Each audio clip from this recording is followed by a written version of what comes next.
মরীচিকার পেছনে লেখিকা মেহেরিন মারিয়াম পর্ব ১০। সন্ধ্যা হয়ে আসবে আসবে, ইউভান আর নোহা পাহাড়ের বেশ গভীরে ঘুরছে। কিন্তু বিপদ হলো, তারা ঘুরতে ঘুরতে এত গভীরে এসেছে যে ফেরার রাস্তা খুঁজে পাচ্ছে না। সোজা ভাষায় হারিয়ে গিয়েছে। কিন্তু এতে নোহা ভয় দূরে থাক, এই পিচ্চি যেন আরো মজা পাচ্ছে। তার কাছে এসব অ্যাডভেঞ্চার লাগছে। নোহা, তোমার মজা লাগছে আর এদিকে আমার চিন্তা হচ্ছে। চিন্তার কিছু নেই ইউভান। আচ্ছা, ওই লাল ফলটা কোন ফল? দেখে খুব ইয়ামি মনে হচ্ছে। ইউভান আর নোহা পথ হারিয়ে জঙ্গলের মাঝে আছে। নোহা এদিক ওদিক সব জিনিস দেখছে, কোনটা কি। আর ইউভান হতাশ হয়ে একটা পাথরে বসে ফোনে নেটওয়ার্ক খুঁজছে। ইউভান তাকিয়ে দেখে কিছু দূরে একটা মাঝারি আকারের গাছ, আর তাতে লালচে গোলাপি এক ধরনের পাহাড়ি ফল ধরেছে। আমি জানি না, আমার লোভ লাগছে, একটা খাই। না, ওই ফল বিষাক্ত হতে পারে। এমনিতেও আমি জানি না ওটা কি ফল। কে শোনে কার কথা। নোহা ছুটে গিয়ে একটা ফল ছিঁড়ে খেতে শুরু করে। ইউভান তখন ফোনে নেটওয়ার্ক খুঁজছিল, তাই নোহাকে খেয়াল করেনি। যখন দেখলো নোহা ফলটা খাচ্ছে, ইউভান ছুটে গিয়ে ওইটা নিয়ে ফেলে দেয়। কিন্তু ততক্ষণে নোহার বেশি অর্ধেক খাওয়া শেষ। ইউভান নোহাকে ধমকে বসিয়ে পাথরের উপরে দাঁড়িয়ে নেটওয়ার্ক পায়। সাথে সাথে নোহার ফোন থেকে নেওয়া কৃষঙের ফোনে কল দিয়ে সব ঘটনা জানায়। কৃষং জায়গার বর্ণনা শুনে বলে তারা ১-২ ঘন্টার মধ্যে পৌঁছাবে। ইউভান সামনে তাকিয়ে দেখে নোহা নেই। নোহাকে না দেখে ইউভানের মাথায় বাজ পড়ার মতো অবস্থা। প্রায় ২০ মিনিট পাগলের মতো নোহাকে খোঁজার পর জঙ্গলের আরেকটু গভীরে নোহাকে পেল। নোহা একটা ঝর্ণার পানিতে ভিজছে। এতক্ষণে সম্পূর্ণ ভিজে গিয়েছে নোহা। ইউভান তাড়াতাড়ি করে নোহার কাছে গিয়ে ওকে টেনে নিয়ে আসে শুকনো জায়গায়। ভালোভাবে খেয়াল করে দেখলো নোহার পরনে লাল লেগিংস আর সাদা টপ ভিজে সম্পূর্ণ শরীরের সাথে লেপ্টে আছে। ৭ মাসের থেকে নিজের হাতে বড় করেছে, তাই ইউভানের কাছে এগুলো দেখা স্বাভাবিক। আর ১২ বছরের নোহা হাতে পায়ে বড় হয়েছে, কিন্তু ইউভানের কাছে এখনও তাদের ছোট নোহাই আছে। নোহা গোঙানির মতো কিছু বলছে, আসলে তা গোঙানি না, ভাঙা ভাঙা গলায় নোহা গেছিল না ড্যাডি ইয়া আঙ্কে গানটা গাইছে। ইউভান এবার ভালোভাবে পর্যবেক্ষণ করে দেখে নোহা মাতলামি করছে, চোখ আধো বুজে আছে, মুখ থেকে সেই ফলের গন্ধ আসছে। ইউভানের মাথায় আসে পাহাড়ি কিছু ফল আছে যা খেলে নেশা হয়। নোহা নিশ্চয়ই ওই ফল খেয়েছে। ইউভান আবারও নোহাকে দেখে। ইউভানের মাথায় নোহাকে দেখে প্রথমে আসলো ওর ঠান্ডা লেগে যাবে। ইউভান আশেপাশে তাকালো, অন্ধকার হয়ে আসছে। পাহাড়ি এলাকা, সন্ধ্যা নামার সাথে সাথে শীত বাড়ছে। এদিকে নোহাও অর্ধজ্ঞান অবস্থায় কাঁপছে। ইউভান নোহাকে একটা গাছের নিচে হেলান দিয়ে বসিয়ে দেয়।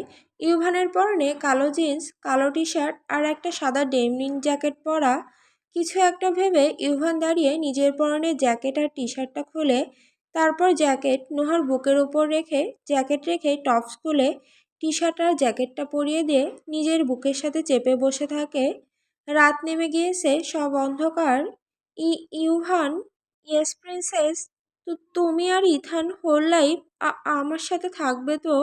আমার না ভয় হয়। কি ভয় প্রিন্সেস?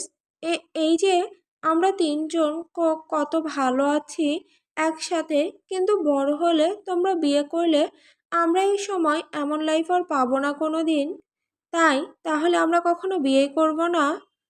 সত্যি? ইউভান কিছু বলার আগেই মশালাতে কয়েকজন গ্রামের লোক, সাথে গ্রামের প্রধান সেখানে উপস্থিত হয়।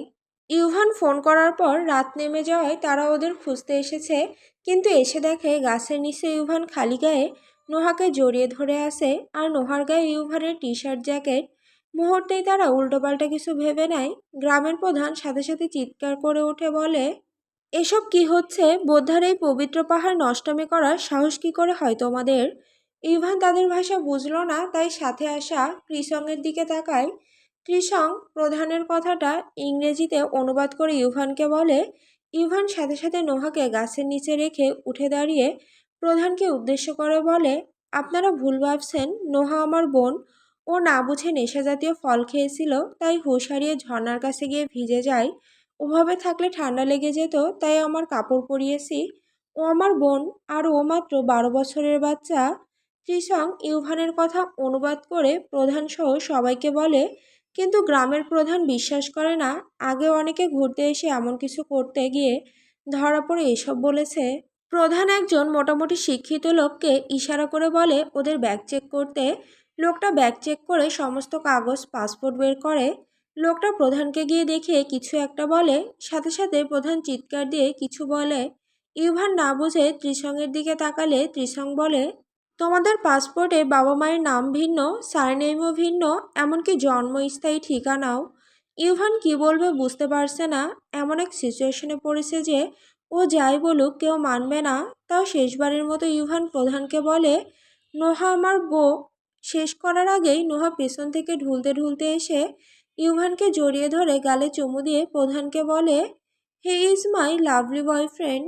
প্রধানের পাশে থাকা অল্প শিক্ষিত লোকটি এটা বুঝে সাথে সাথে প্রধানকে তা অনুবাদ করে বলে দেয়। ইভান তাও বলে, দেখুন ও বাচ্চা 12 বছরের, তার উপর নেশা হয়ে গেছে, তাই ভুলভাল বলছে। তোমাদের আমেরিকাতে 11-12 বছরের বাচ্চাদেরও বয়ফ্রেন্ড থাকে, নষ্টামি করে। আমরা গ্রামে হলেও ওইসব দেশের কালচার জানি। প্রধানের কথাটা অনুবাদ করে ত্রিসং বলে ইউভানকে। ইউভান কি বলবে ভাবছে, তখনই প্রধান কিছু লোক দিয়ে ওদের ধরে টানতে টানতে নিয়ে যেতে লাগলো।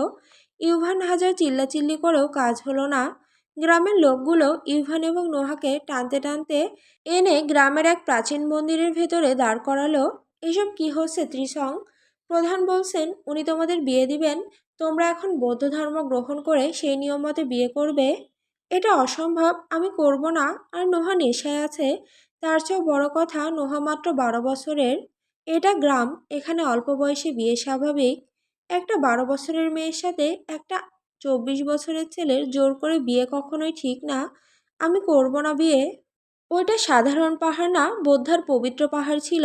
তোমরা এখন বিয়ে না করলে পাশের পাহাড়ি জঙ্গলের গভীরে মানুষ খেকো আদিবাসী থাকে, তাদের কাছে তোমাদের ছেড়ে দিবে। সবাই ভাবছে তোমরা পাহাড়ের পবিত্রতা নষ্ট করেছো। এখন তুমি ভাবো আদিবাসী গ্রামে 12 বছরে বিয়ে স্বাভাবিক। এখন তোমরা বিয়ে না করলে নোহাকে সহ সবাই তোমাদের নরখাদকদের দিয়ে দিবে। সব তোমার জন্য হয়েছে। না তুমি এই গ্রামের কথা বলতে, না নোহা আসতো, না এসব হতো। ত্রিসং মাথা নামিয়ে রেখেছে। দোষ তারই, তাদের একা ছাড়া ঠিক হয়নি। নতুন জায়গা, হারিয়ে যাওয়া নর্মাল। ইউভান উপায় না পেয়ে বৌদ্ধ ধর্ম গ্রহণ করে নোহাকে বিয়ে করে। অবাক করার ব্যাপার যে নোহা অর্ধ অজ্ঞান ছিল, কিন্তু বিয়ের সময় স্বাভাবিক লাগছিল। বিয়ের পরে তাদের একটা রুমে দেওয়া হয়। তারপর ত্রিসং ভেতরে আসে, ইউভানকে বলে, গ্রামের রীতি মোতাবেক তোমাদের আজ প্রথম রাত, মানে বাসর। আর তোমাদের বাসর করতে হবে। গ্রামের মানুষের মতে বাসর করলে তোমাদের আগে করা সব পাপ মুছে যাবে, আর গ্রাম সাথে পাহাড় আবার পবিত্র হয়ে যাবে। পাগল নাকি? ওর বয়স মাত্র 12। কিছু করার নেই, তোমরা বাধ্য। ত্রিসং চলে যায়। নোহা বিয়ে শেষে আবার আগের মতো অর্ধ অজ্ঞান হয়ে বেডে শুয়ে আছে। ইউভান কতক্ষণ নোহার দিকে তাকিয়ে থেকে কিছু একটা ভেবে নোহার উপর ঝুঁকে নোহার ঠোঁটে ঠোঁট মিলিয়ে দেয়।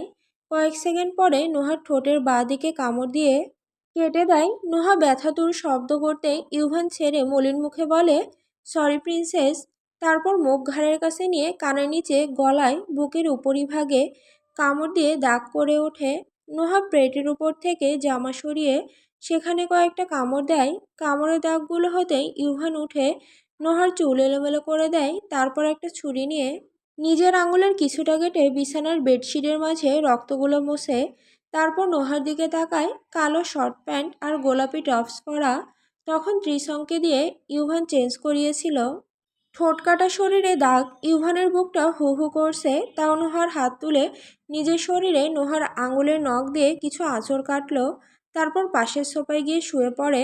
পরের দিন সকালে গ্রামের কিছু বয়স্ক মহিলা এসে দরজায় নক করে। ইউভান খুললে তারা ভেতরে গিয়ে রুমের বেডে নোহাকে ঘুমন্ত দেখে কাছে যায়। নোহার শরীরের ঠোঁটের অবস্থা সাথে বেডশিটে লাল বর্ণের ছাপ দেখে ইউভানের দিকে তাকায়। তার শরীরে আঁচড়ের দাগ। মহিলাগুলো বাইরে এসে প্রধানকে ইশারা করলে তারা ত্রিসংকে পাঠায়। ত্রিসং এসে ইউভানকে বলে তারা এখন গ্রাম থেকে যেতে পারবে। ত্রিসং কিছু ছবি আর 2টা লাল কাগজ দেয়। ছবিগুলো গতকাল বিয়ের, আর কাগজগুলো নোহার বয়স বাড়িয়ে তারা বিয়ের রেজিস্ট্রেশন করেছে। চীনের তিব্বত আদিবাসী আইন মতে তারা বিবাহিত। ইউভান সব কিছু নিয়ে তার ব্যাগে লুকিয়ে রেখে দেয়। সকাল 11টায় নোহা উঠে ইউভানকে বলে তার মাথা প্রচণ্ড ব্যথা করছে। আর কালকে তো তারা জঙ্গলে ছিল, কি হয়েছে, এখানে আসলো কিভাবে? ইউভান বলে নোহা জঙ্গলে নেশা হয় এমন ফল খেয়েছিল, তাই ওর কিছু মনে নেই। আর ওরা রাতে ফিরেছে। নোহা, আমার ব্যাগ গোছানো শেষ, আজ আমরা বেইজিংয়ে যাব। ওখানে ট্রেডিশনাল ড্রাগন উৎসব হচ্ছে। কিন্তু কাল বাসায় যাওয়ার কথা ছিল তো। সমস্যা নেই, আরো 3 দিন ঘুরে তারপর যাব। খুশিতে রাজি হয়ে যায়।